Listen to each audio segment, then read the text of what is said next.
Welcome, everybody, to the Sentinel Report. I am your host, Alex Newman. Thank you so much for joining us on this beautiful day that the Lord has made. It is March 24th, 2025, and we've got some very special guests lined up for you folks about what is happening to our nation, to our churches, so many unbiblical ideas proliferating, even in the church, and then finally some thoughts on how we fix it all. A little bit of news up front. We'll start like we do every day with a word from the Word. This comes out of 2 Corinthians chapter 3, verse 17. I love this verse. It says, "Now the Lord is the Spirit, and where the Spirit of the Lord is, there is freedom."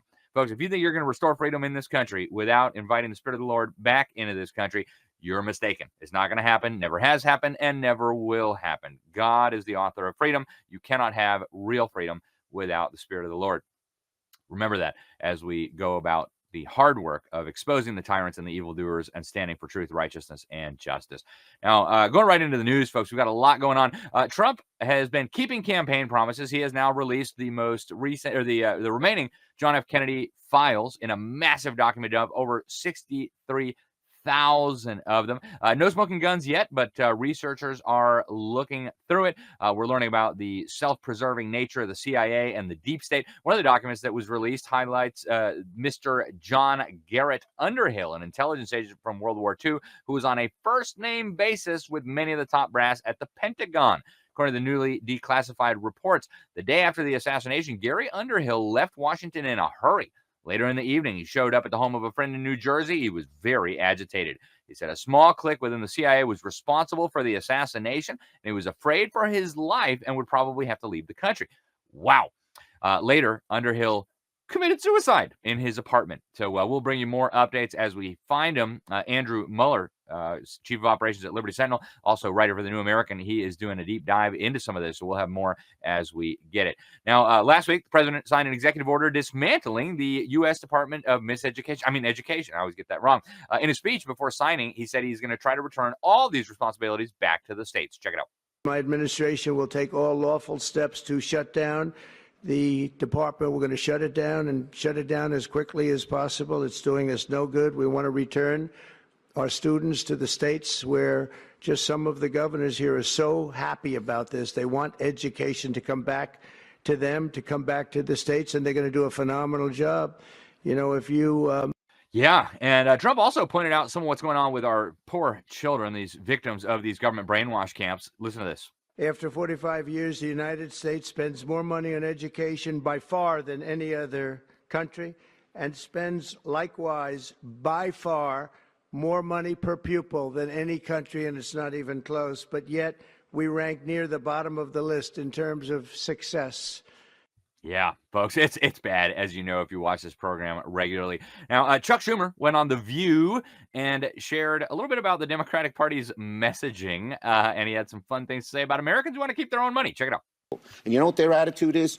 I made my money all by myself. How dare your government take my money from me? I don't want to pay taxes. Or, I built my company with my bare hands. How dare your government tell me how I should treat my customers, my the land and water that I own, or my employees? They hate government. Government's a barrier to people, a barrier to stop them from doing things. They want to destroy it. We are not letting them do it, and we're united. Okay. Good.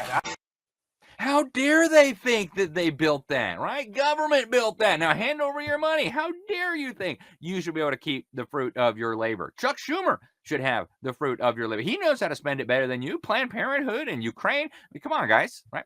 Now, a huge win for South Dakota, folks, earlier this month.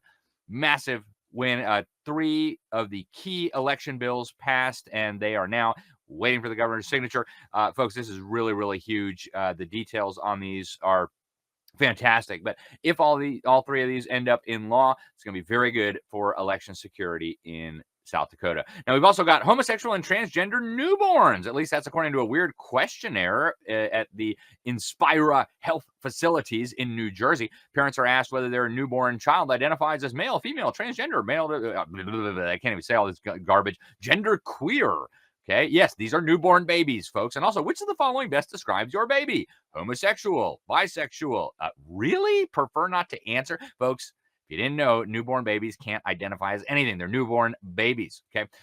This is incredible, folks. State of New Jersey, also known as Sodom and Gomorrah. Now, we've got legislation to abolish the Federal Reserve being introduced in the House of Representatives and in the U.S. Senate. Folks, get over to jbs.org and contact your U.S. representative and your U.S. senator. Ask them to support and co-sponsor these really, really significant bills. The Federal Reserve has been the engine that has ripped off Americans, destroyed the middle class, and used our resources and our energy to destroy freedom around the world. Get involved, folks, and this is an easy starting point. Now, we've got a Florida Senate panel that just voted to amend and pass a vaccine materials bill that's going to ban mRNA vaccines in fruits and vegetables. It's also going to ban certain toxic chemicals in the stuff you put on your face. So we're grateful to lawmakers in Florida. Over in Utah, they just passed 5 incredible bills on flags, fluoride, gold, and more. If Governor Cox signs these, it's going to be a huge development, folks. Some of the details on these are huge. No more LGBTQ flags at school. The state will be able to pay vendors in gold and silver if they want it. No more fluoride in your public water supplies, and much more. Folks, before we go to break, I want to encourage you to get over to 1 Acre Iowa. OneAcreIowa.com. Use the promo code Newman. I just got another box of these today. They are so delicious. They are so wonderful. Regenerative farming, delicious beef. You've got to get a few, folks. Try them out. OneAcreIowa.com. And when you use that promo code Newman, you're going to get a nice little discount there. You can also get a subscription and get an additional discount. 10% off when you get these, folks. Try them. They're amazing. I just had one for breakfast this morning. Also, I want you to get over to classicalconversations.com. Classicalconversations.com. Amazing stuff. I've got my kids enrolled there. I serve as a senior fellow there, and they now have 135,000 students, folks. So there's a reason why so many families are trusting their children's education to this wonderful, wonderful program. And you're going to have a local community right where you're at, no matter where you're at. Stay with us. We're going to be right back here on the Sentinel Report with more from our first guest, Brian Osborne from Answers in Genesis, talking about the wokeness and the critical race theory that has infested all of our institutions. Stay tuned. I hear every day about the products you all wish MyPillow carried. Well, guess what? We probably do. Slippers, bathrobes, pet beds, blankets, mattresses, sleepwear, loungewear, duvets, comforters, pot holders, aprons, oven mitts, and so much more. And they're all on sale. For example, get our best-selling standard MyPillows for only $14.98. Body pillows, $29.98. 6-piece bath towels or kitchen towel sets, just $29.98. Multi-use MyPillow 2.0s with pillowcase, $9.98. Save $40 on our Spring Percale and Giza Dream bedsheet sets. Any size, any color, and so much more. So go to MyPillow.com or call the number on your screen. Use your promo code to save up to 80% on all MyPillow products. And I've never done this before. When you spend $100 or more, you're going to get 2 standard MyPillows absolutely free.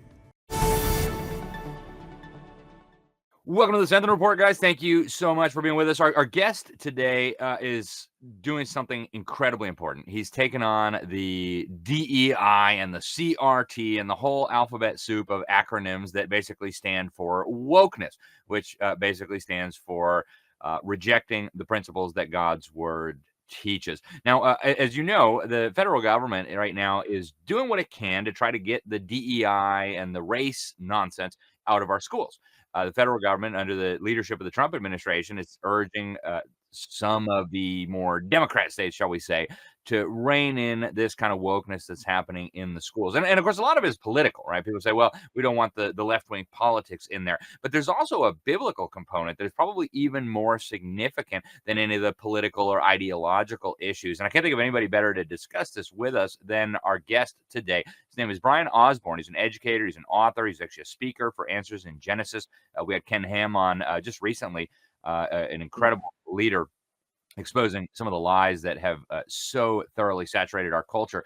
Now, Brian is, of course, passionate about the gospel. He's an expert in apologetics and evangelism and chronological Bible teaching. And he's got a new book out as well, Woke Injustice, a biblical response to critical race theory. Brian, welcome to the program. Thanks so much for joining us. What do you make of these efforts to get DEI and the race stuff out of the schools? I mean, is that a good idea, or do the kids need to learn this stuff? Well, first, it is a privilege to be here with you. Thanks for having me. And you said you had Ken on the other day. Someday you'll recover from that, so we'll pray for you. No, Ken's No, he's awesome. fantastic. He really is. He's great. And I think it's great that we're seeing this pushback against the DEI initiative, because what many don't realize is that DEI mostly translates to CRT. It's basically the same thing. It's critical race theory applied to our culture with some different words.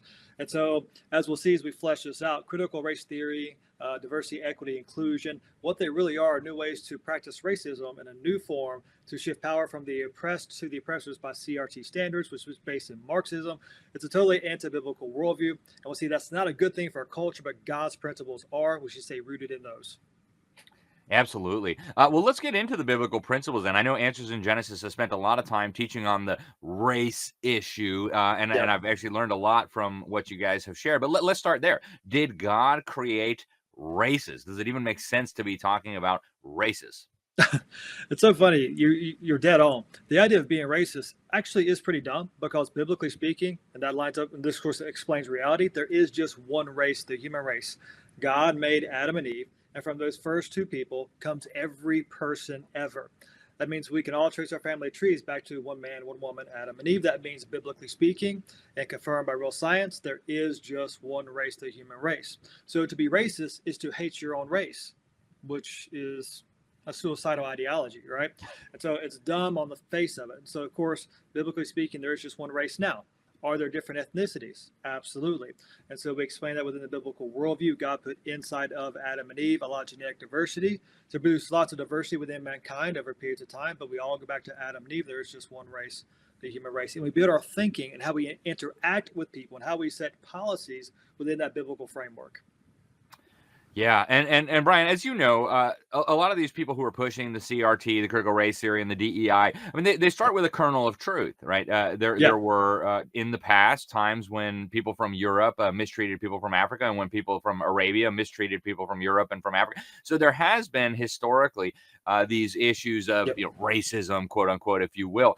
So what is the proper biblical understanding of this? I mean, how do we process it as people who do love justice, as people who do want people to be treated properly and fairly and in a loving way? How do we deal with those things from the past? I mean, what's the proper way to teach those to children? Yeah, actually, when I get into my book, Woke Injustice, I'll start defining what CRT is and how we should rightly understand it, and if we should use it at all.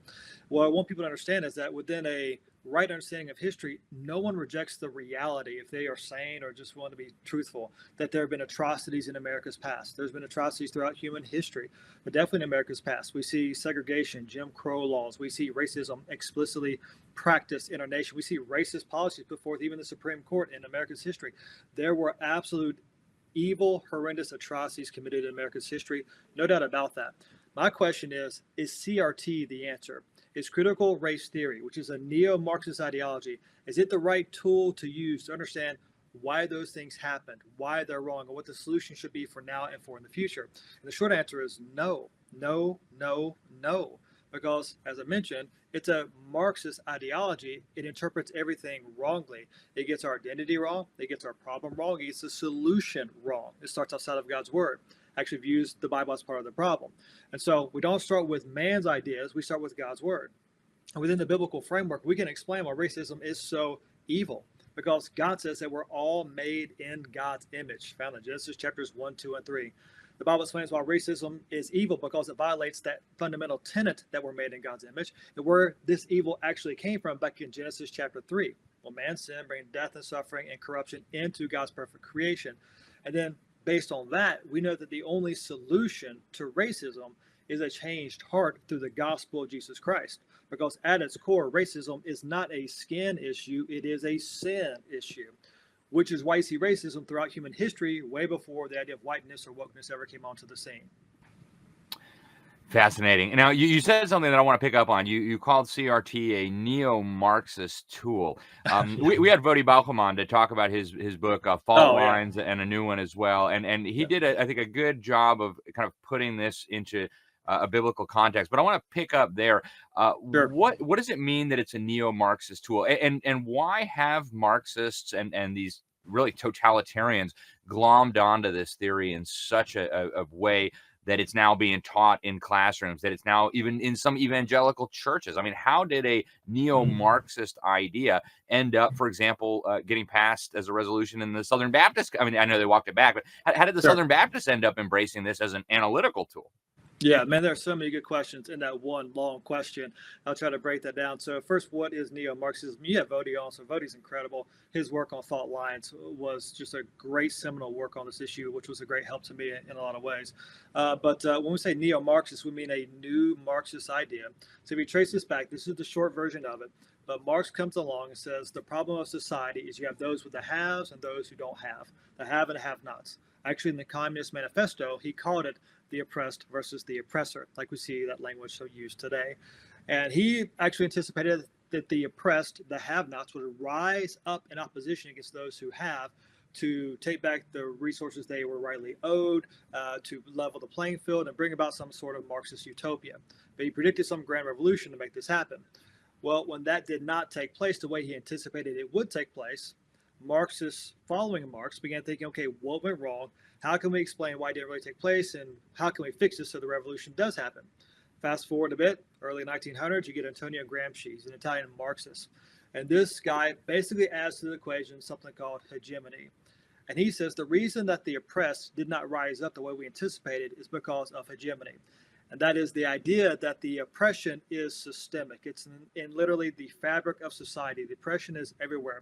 That the oppressors have rigged the rules of the game. That way, all of the systems in a society always benefit the oppressors. Now, here's the deal. You just grow up in this system.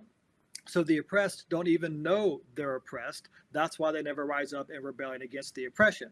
And so he argued you got to wake them up to their oppression to make them rebel and tear down the systems of power to lead to this Marxist revolution and to get the Marxist utopia ultimately. So he has the idea of hegemony to the equation. And in my book, I give this analogy. If that sounds kind of nebulous, I put it this way. My son Ian, who's now 11, he loves to play games. He loves to make up his own games, and he wants us to play his games with him. But when we play Ian's games with him, guess who always wins? Ian, right? Because it's his game by his rules. Therefore, he always wins. And so that's the idea of hegemony, that the oppressors have rigged it to benefit them. And so that is what he adds to the equation. And so later on comes a Frankfurt School of a famous group of Marxists who kind of polish all this, apply to all society, and they call it critical theory. That comes straight out of a Marxist philosophy. So within critical theory, you put in the middle of those two words, what is the main systemic problem you think in a culture? So you can have critical gender theory, critical class theory, in America with our history, critical race theory. So that's where it comes from. And then really short, I think with Christians, here's what happened. Once you have these ideas that have been taught in our institutions of education for decades now, they've primed the pump. And then certain things happen in our culture. And then Christians want to be empathetic towards those who are suffering, those who are in pain, those who are angry. And so after George Floyd and other instances, Christians start seeing Black Lives Matter. And they start seeing the push that, hey, you know what? You guys, we need to be very empathetic towards those who are struggling with this. And we should care about people. And we do want to have true justice. And what happens is because of our care for people and our care for justice, we see people using words that we are familiar with. Words like justice, words like equity, words like anti-racism. Now, you may not be familiar with anti-racism, the word itself, but anti, to be against, racism, that's bad. We should be anti-racist. So we think that's got to be a good thing. So those pushing these words, we think, oh, they're on the right side, so we got to jump on with them. Not realizing places like Black Lives Matter, when they use the word justice in a neo-Marxist framework, they don't mean what we mean by justice, right? Yep. In our worldview, in the biblical framework, justice is right attitudes and actions towards people in line with God's word and who he is. And neo-Marxism and CRT and social justice is redistributing power from the oppressors to the oppressed by any means necessary. A totally different definition. But here's the trick. They use similar words, but with a new dictionary, thus Christians get deceived or confused. They jump on the wrong bandwagon and start implementing really bad ideas and policies based on that. Yep. Well, and I think this would be a really good tool for folks to start combating this perversion of our language and even this misapplication of our empathy, our compassion. Brian, I want to thank you for joining us today. Yep. Fascinating book. The book, folks, is Woke Injustice, A Biblical Response to Critical Race Theory. You can get a copy wherever good books are sold. Answers in Genesis has it as well. Brian, thank you again for coming on the program. Thank you for writing this book. We really appreciate it, and I hope we can talk to you again soon. It's my privilege. Glad to be here, and come back anytime. Hey, appreciate it. Thank you so much. All right, folks, stay with us. We're going to be right back on the other side of this break with more from George Barna. In 1776, a nation was born, forged in the crucible of revolution. Brave men and women stood together fighting for freedom, liberty, and the pursuit of happiness. Throughout history, the spirit of patriotism has prevailed. The battles may have changed, but the values remain the same. Today, in 2024, we find ourselves at a pivotal moment where the call for unity, freedom, and a better future echoes louder than ever. Introducing Patriot Mobile, the wireless carrier that stands with you. We are committed to supporting the values that make our nation great. With affordable plans and reliable nationwide coverage, Patriot Mobile is not just a wireless service. It's a call to action for those who believe in the American dream. Because this year is not just any year, it's the most important year since our nation's founding. Choose a wireless carrier that shares your values. Choose Patriot Mobile. For free activation, use promo code Newman. Welcome, everybody. Sentinel Report here with your host, Alex Newman, and we have a very special guest joining us. He has been studying the worldview of Americans and even American Christians for a long time. His name is Dr. George Barna. He's at the Cultural Research Center at Arizona Christian University, and he's got the 2025 data. Unfortunately, it just confirms some of what we knew. Even a lot of the people in our churches, even a lot of the pastors in our churches are not looking at the world through a biblical lens. George, welcome to the program. It's a great honor to have you with us. Talk to us about what you found in your latest data, the latest trends. Well, Alex, as you may know from reading the reports, what we've got in America is about 4% of adults who have a biblical worldview. When we look at kind of the heartbeat niche of the Christian church in America, people who we call theologically identified born-again Christians, only 11% of them have a biblical worldview. And if we look at the trend line over the last 25 or 30 years, it's been consistently on the decline. We don't see anything that's expecting that to change or causing us to expect that to change.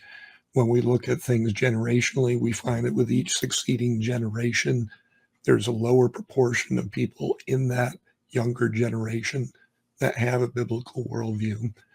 And part of the challenge to us is that people's worldview develops before the age of 13. So if we're not paying attention to children, this is what we get when they become adults. So we're at a situation right now where we look at our teenage and our preteen data. They're looking like they're going to emerge into the adult class with somewhere between a 1% to 2% likelihood or incidence of having a biblical worldview. Yeah, that is scary. And before we wrap today, I definitely want to get your thoughts on how we turn this around, if we can even turn around, if we're too far gone. But I want to ask you first, what do you think is driving this? I mean, how did our churches and our seminaries and our Christian schools fail so badly that now we're in a position where people with a biblical worldview are a minority within a minority, even within our churches? I mean, it's crazy. How did this happen? Well, I think there are a number of explanations. There's no single thing. As you would find in any war, there's artillery being shot from a lot of different directions. And so what we have is, number one, the culture is influencing the Christian church more than the Christian church is influencing the culture. Secondly, you've got parents who are the ones biblically who are responsible for developing the worldview of their children. They've abandoned that responsibility for more than 40 years now. And they've kind of handed that over. They've abdicated that to the culture. And so what has the biggest influence on worldview development? It's media, whether that's social media, traditional media. Those are constantly sending worldview messages. It's very rare that the most popular media send a biblical message. And so consequently, children are picking up worldly perspectives. And that's why they're embracing this most common worldview, which is called syncretism, which is they just pick and choose elements from many different worldviews because that's what they're being exposed to in the media, many different worldviews. And nobody has told them that which one you pick makes a difference. They believe they're all the same. So what they do is what everybody else is doing, which is picking what's comfortable, what's accessible, and what's popular. Add to that the fact that we've got churches that don't take discipleship seriously. We've made it into a series of programs that a minority of church people engage in, and those programs aren't very effective. But churches don't even know that because they don't measure the effectiveness of what's going on there. And we don't have good criteria for discipleship. Put it all together and it winds up with the mess that we're in today. Yeah. And I want to drill down a little bit into the syncretism. I think for a lot of people, that's a new word, but I love how you explain it, a fusion of different worldviews. I mean, what does that mean? Are a lot of self-proclaimed American Christians adopting, elements from the pagan worldview, from the Marxist worldview? I mean, what does, say, an average person, I know it's difficult to talk about an average person, but what does an average American look at the world through when it comes to this lens of religious worldview? Well, essentially what we're doing is we've got a country of 256 million adults. And as we study it, it appears that we've got about 256 million different unique worldviews. Everybody's picking and choosing what seems right, what seems comfortable to them. And so what we found is that the average adult, the typical adult in America, draws from somewhere between 7 to 9 different worldviews.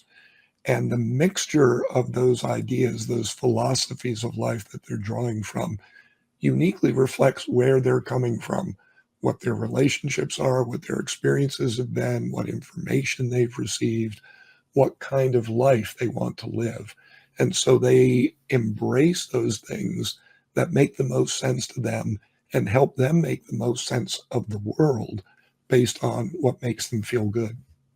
Yeah. And George, I just want to be really clear here. Is this a salvation issue? I mean, if somebody embraces a little bit of Christianity, but they think their works are going to get them into, I mean, are we talking about a salvation issue here when it comes to the way these people look at the world? Yeah, I would say not only is it a salvation issue, it's a discipleship issue. And we weren't called just to be saved. We were called to be transformed. And that's what being a disciple is. Being a disciple is you identify your master and you try to imitate the master. So if you want to be a disciple of Jesus, he's the master, and that's who we have to imitate. Your worldview essentially is your combination of core beliefs that result in your lifestyle, your core behaviors. So if you want to be a disciple of Jesus, you have to think like Jesus first so that you can then act like Jesus. That's why worldview is so critical. You can't really be a disciple of Jesus unless you think like him first. And that's why having a biblical worldview is so critical. Absolutely. Yeah. Romans 12, transforming your mind. And of course, Jesus did call on us to go and make disciples, disciple the nations, not just tell them that they can be saved. This is so important, George. I'm so glad we can have this conversation. We've only got a few minutes left, so I want to spend a little bit of time on solutions. You touched on a couple of them. I want to drill into them a little bit more. Let's start with you mentioned parents, that parents have a responsibility here to disciple their children. And I think a lot of parents are watching saying, no, that's the church's job. We got the youth minister. What does that mean? It means the parents have to step up to the plate. Now, a lot of parents, in fact, when we look at born again parents in America, less than 1 out of 10 of them have a biblical worldview. And the problem is you can't give what you don't have. So what would a parent do who doesn't have a biblical worldview, but comes to the realization this is vitally important? Well, what we know is that what they have to do is start someplace. Where would they start? Start with this thing that I talk about called the 7 cornerstones of a biblical worldview. And those are very simple biblical theological perspectives that lead to a Christ-like life. I talk about this in length in a book called Raising Spiritual Champions, which is what parents are called to do, and that's the standard they're going to be held to. So I would say start there with the 7 cornerstones, but recognize that success in life is best defined by being consistently obedient to Christ. And one of those things is you've got to raise your children up to know, love, and serve God with all their heart, mind, strength, and soul. That's what success is going to be in your life. Are you raising up your children to be that kind of person? Yeah, I agree with you 100%, George. And I talk about this a lot on the program, but it's some specific, and before we get to pastors, specific ideas on how parents can do that. I guess, first of all, you got to get yourself a biblical worldview, right? So start there. How do you get yourself a biblical worldview? Second of all, how do you disciple your children and transmit that to the next generation? Yeah, as I'm saying, the starting point would be those 7 cornerstones of the biblical worldview that will launch you on a trajectory toward developing a more full and complete biblical worldview. Very tough to do when you're an adult, because the first thing you've got to do is get rid of all the stuff that you currently believe. You've got to change the lifestyle that you're currently exhibiting. But once you're on that track, recognize you don't have to be perfect in this. You've only got to be about 10 seconds ahead of your kids. They don't know the difference. And so as long as you can get there first, and then you're willing to do everything you can to share that with them and to live that with them, experience that with them, enjoy that in Christ with them, that's a big deal. A second thing that I would say is critically important here is to recognize that you've got to be measuring how you're doing, because you get what you measure. So if you measure the wrong stuff, you're going to get the wrong stuff. But if you're measuring the things that Jesus died for, not the things that the world applauds, that's going to change the equation as well. And so those are important things that you can pursue. Recognize that, yeah, we can turn around the culture, but it's got to be intentional. It's got to be strategic. And we're really talking about building a discipleship culture.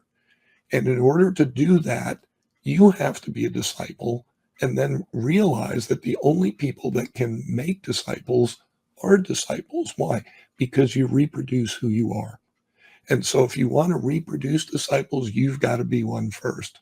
But then if you're going to be involved in that capacity, that activity, that lifestyle, that new culture, well, what that means is you've got to start by building relationships with people. You've got to invest time in them. They've got to trust you. And then it's not about beating them over the head with the Bible. It's about asking them questions about what they believe and having those kind of Socratic dialogues where people can start to question themselves, question their own beliefs, question their own behaviors. They're not going to change simply because you tell them that biblically speaking, they're wrong. They're going to change because they've come to that conclusion. They own that process and they own those outcomes, and they want to become a disciple. Amen. And pastors, elders, I mean, let's say a pastor's watching this right now and is feeling really convicted. Oh man, we have not put nearly enough time into discipleship. Gonna have a meeting with the elders this weekend. What do we do? Well, let's start by acknowledging that only 37% of pastors in America have a biblical worldview.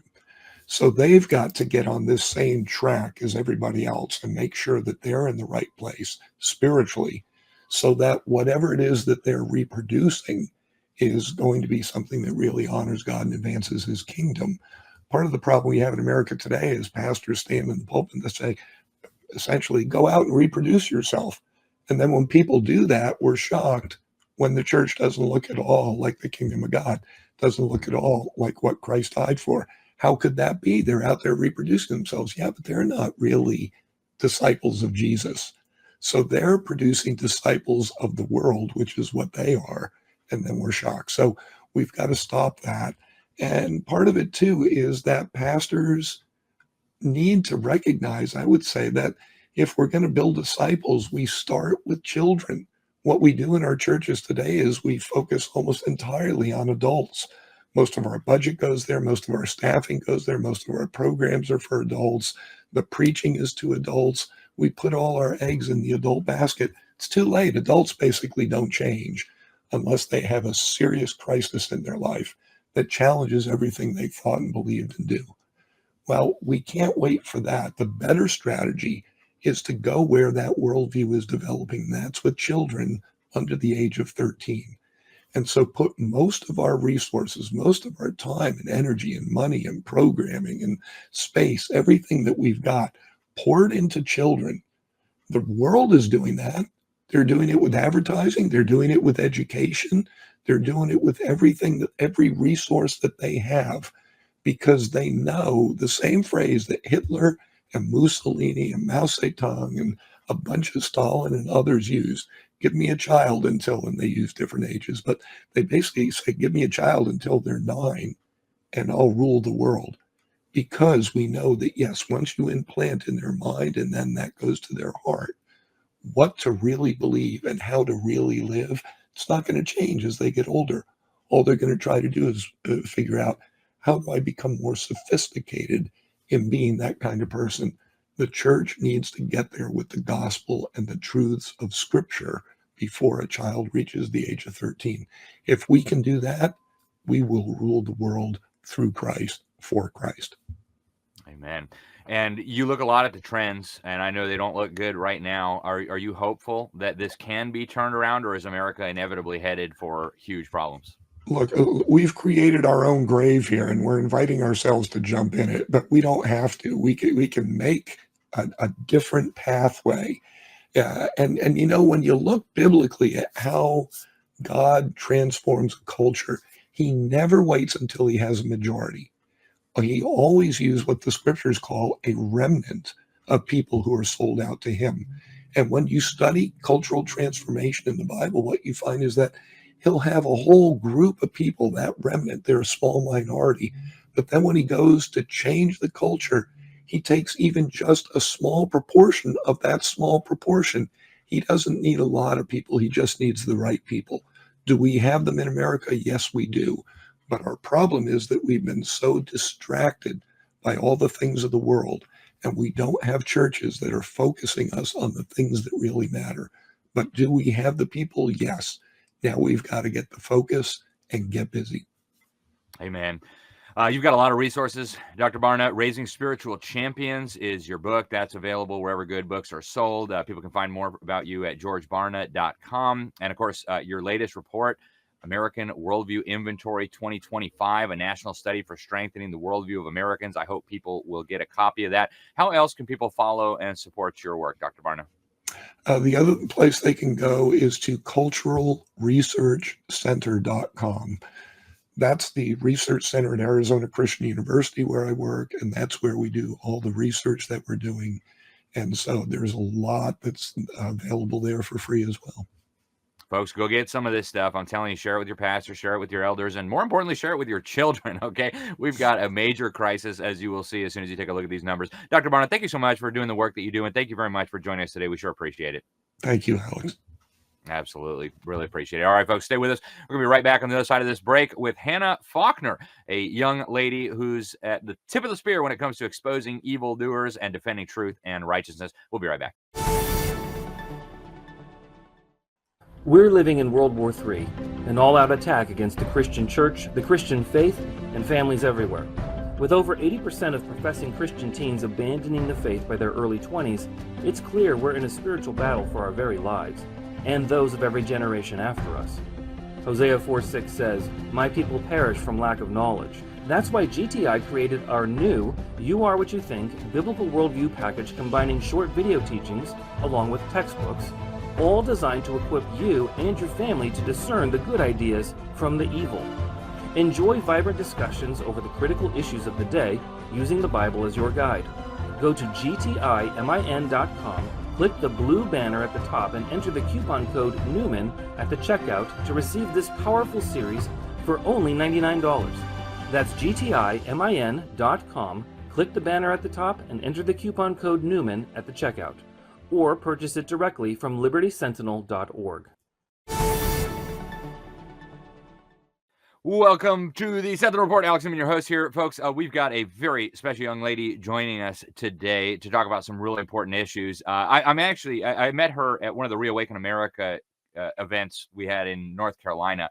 and was just blown away. Like, she's 17, and yet she's better educated than the vast majority of American adults. It's really, really encouraging that at least some young people have slipped through the cracks of indoctrination, brainwashing, dumbing down social or anti-social media, as the case may be. And there's just so much here to discuss, and maybe some pointers out there for parents and grandparents. Like, how do you raise up children in this environment and not have them get sucked into this vile cesspool of what we very euphemistically, I think, call culture? Hannah, she's 17. She's actually a university senior. She's the host of the Hannah Faulkner Show. She's the founder of Culture of 1776, also author of the new book, Last Chance to Save Our Republic, written by the great General Michael Flynn. Hannah, welcome to the program. It's so great to have you. I want to start with the porn and the perversion in our schools. You thankfully were homeschooled, so I think you were spared a lot of that horror, but it's still there, right? I mean, Trump's in office. He's telling these people to cut it out, and it's still there, and they're fighting back. They're calling it censorship. What do we make of this? Yeah, I mean, you're right. I was homeschooled. I went to kindergarten. That was the only time that I spent in public school here in the so-called conservative state of Tennessee. Unfortunately, we have far too many rhinos, Republican in name only, that I'd even go as far to say that these people are communist.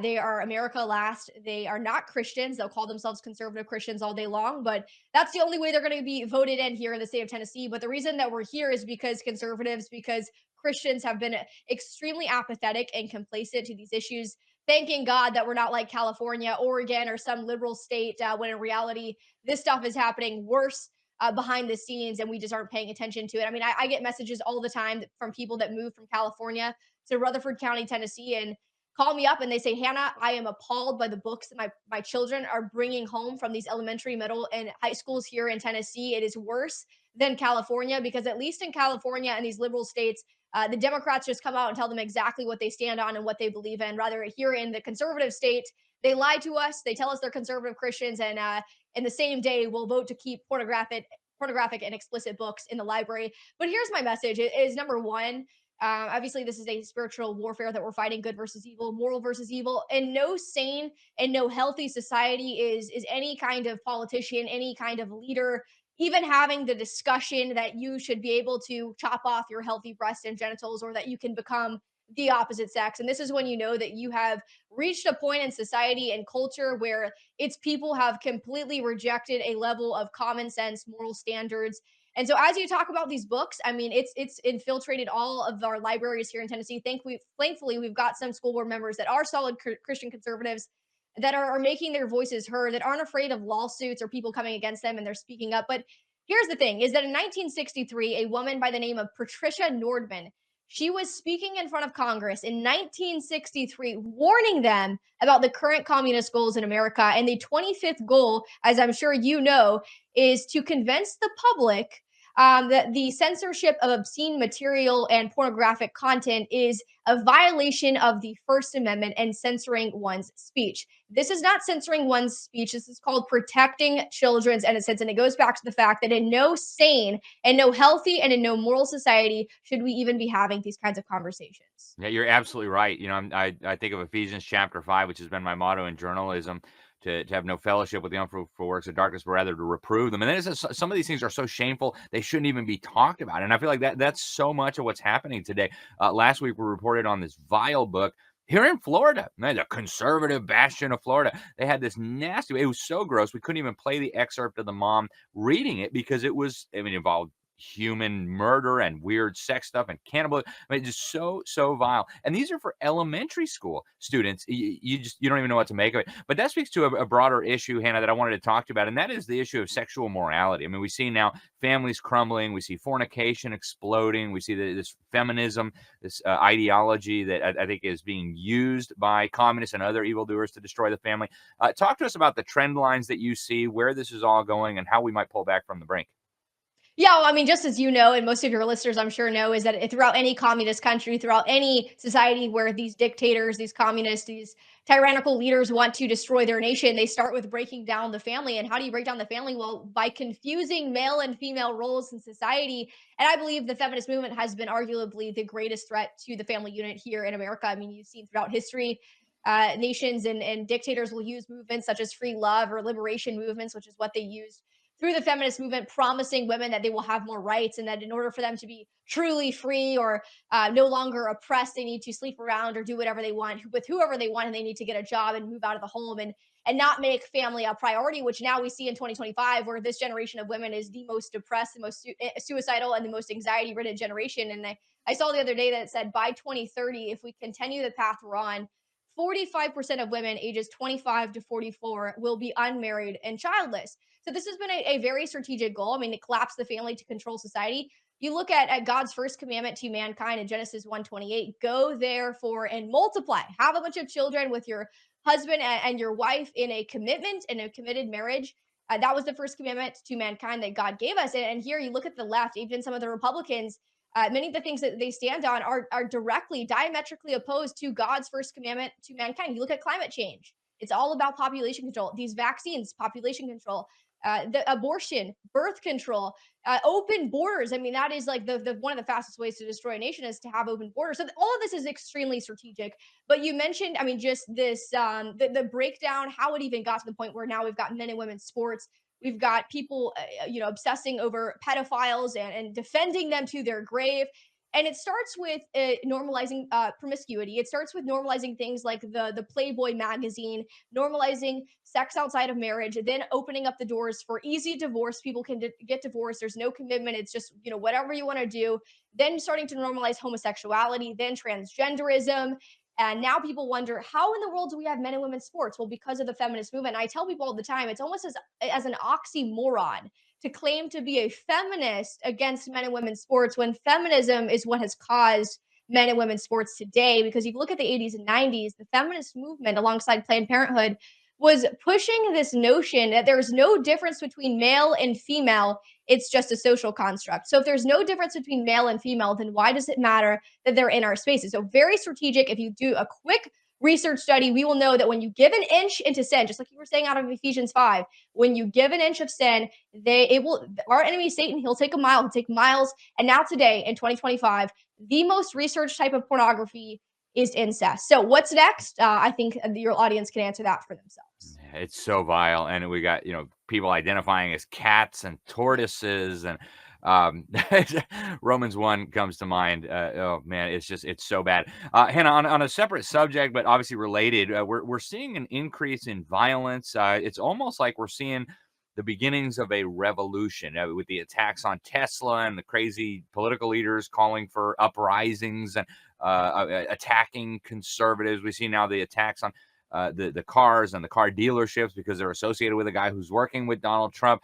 How dangerous is this? Do you think we could be headed toward kind of civil unrest or worse? Yeah, I mean, this is a 100% a national security threat to any American with half a brain that's thinking and paying attention to what's happening in our country. I mean, these people are completely unhinged. They need to be put behind bars for a very long time for the things that they're doing. And it's not just, I mean, you see the swatting. There's a swatting epidemic happening across our country to conservative influencers that are speaking the truth, that are not afraid to speak the truth, and they're being swatted. And I truly believe I want to see accountability because we can call for these people. We can expose the JFK files. We can lay out all of this information. But until these people are truly held accountable, put behind bars, and many of them need to be executed, and in my opinion, Dr. Anthony Fauci, I mean, the blood of billions of individuals across the world for lying to the American people, manipulating them with a very strategic agenda. Again, like I said earlier, these people need to be put behind bars. They have committed treason against the American people. But you look at these rioters, and this is where it is. I mean, this is what just lays out for the American people very clearly is that the left does not care about safety. They do not care about protecting the American people because where have their calls been against these Tesla rioters? Actually, Tim Walz over Minnesota said that he didn't even say anything about it. He actually was celebrating the violence against Elon Musk vehicles and electric vehicles because he thinks it is deserved. You saw when the United Healthcare CEO was assassinated in New York, Taylor Lorenz, an editor at the Washington Post, said on Piers Morgan's show that she was joyed by this death because it would teach the American people something. Same thing when President Trump was almost assassinated in Butler, Pennsylvania. The left said nothing about gun control. This is more than just gun control and taking away our guns. They are an anti-self-defense movement. They do not want us to be able to prevent a tyrannical government from going in, and infringing upon our rights. And that's exactly what the left is proving to us today. The Democratic Party as a whole is that they do not care about safety and they do not care about the truth. Amen. And the last time I saw you in public, we were in North Carolina at the Reawaken America event, and you were just about to release your book. It is now out, folks. You need to go get a copy of this. It's called "Last Chance to Save Our Republic." Even just the title is awesome, right? So few of our young people today even realize we live in a republic, even though at one time they pledged allegiance to the republic. But talk to us about the book. Why do you say "last chance," and what do we need to do as Americans if we hope to preserve our republic, our freedoms for the next generation? That's right. Yeah. Well, November 5th, I mean, the Lord really had shed mercy on this nation. We did not deserve President Trump to be able to win that election. We did not deserve his mercy. I mean, the fact that we had Joe Biden as president, an incompetent leader who couldn't even read it off a teleprompter without slurring his words, the fact that we had him as a president for the last 4 years, which obviously we know he was not the commander in chief, but regardless, the fact that we had him deemed as commander in chief shows that God's judgment was on this nation. I mean, we have allowed millions upon millions of babies to be murdered in its mother's womb in the United States of America. We have allowed children to be mutilated, their genitals, we have allowed them to be chemically castrated, to be sterilized as young children. We have allowed some of the most egregious, like you said, vile things to permeate every single institution and facet of our society. And so we do deserve God's judgment. May God, he showed us mercy on November 5th. And I, coincidentally, literally came out with a book a couple months after the election saying that this might just be our last chance to save this republic. We have not asked enough questions. I mean, the reason why we're here is because we've rejected God, we've rejected common sense moral standards, but we've also allowed the family unit to completely be decimated by these globalist oligarchs. And so in the book, I break down the history of this nation, why we left England in the first place, why we are a constitutional republic, why we're not a democracy, something that many of our politicians, even Republicans, don't seem to understand and continue to say that we are a democracy. We move into the First Amendment, freedom of speech, religious liberty, which is one of the main reasons why we came over from England, is to get away from a state-sponsored religion. I break down the gender ideology movement, Alfred Kinsey, John Money, abortion, Planned Parenthood, Margaret Sanger, the breakdown of the family, which I deem as the greatest issue facing our country, because if you don't have strong families, you're not going to have a strong nation. So that's a little bit about the book. I mean, it gets deep, and I'll tell you this right now. People have asked me, Hannah, are you going to do an audiobook for the book? And I right now at this time, because it is so deep, because of these topics that have to be discussed today, I list the information that the left uses in their own terminology. Like you said, the most vile things. I put it in the book. And so I encourage people to use discretion, use parental discretion when buying this for your teenagers. I mean, read it for yourself. But the reason why I haven't done an audiobook just yet is because it's deep. It is not a fun, cheery book. This is deep stuff. It's research, and it's the reality of what's happening in this country. And if we do not take a stand, it really might be just our last chance. Yeah, I agree with you on every single point, Hannah. I do think, and a lot of people are going back to sleep now. Oh, Trump's in the White House. We're good. Everything's good. No, folks, we're this close to destruction, and we may have a little reprieve right now. We got another election coming up in 2028, and then another one after that. So we've got a lot of work to do. Hannah, it's so encouraging to talk to a young person who gets it, who has not been brainwashed by the zombies. Before we let you go, talk to the folks out there. Just give parents and grandparents some advice on how to raise up young people who will know the Lord, who will care about these important issues, who won't be sucked into the death cult that is destroying our society. Yeah, that's exactly right. Well, I just want to say this real quick. You talk about President Trump, like this is not over. I mean, you look at Larry Ellison, the $500 billion investment to AI, and Larry Ellison's companies. I mean, Larry Ellison, as you know, he is a tyrannical individual. I mean, he is a globalist. He is full on for a full digital track and trace surveillance of American citizens. So very dangerous. We've got to hold President Trump accountable for his actions on that. But also, I mean, the fact that we have no reporters in the press room asking about the slaughtering of countless Christians across our world right now is pretty sickening, that there is not a single reporter, even conservatives, asking what President Trump's response is and how he'll protect Americans. God forbid that ends up happening here in the United States of America, where they're being slaughtered in front of their houses by these Islamic terrorists.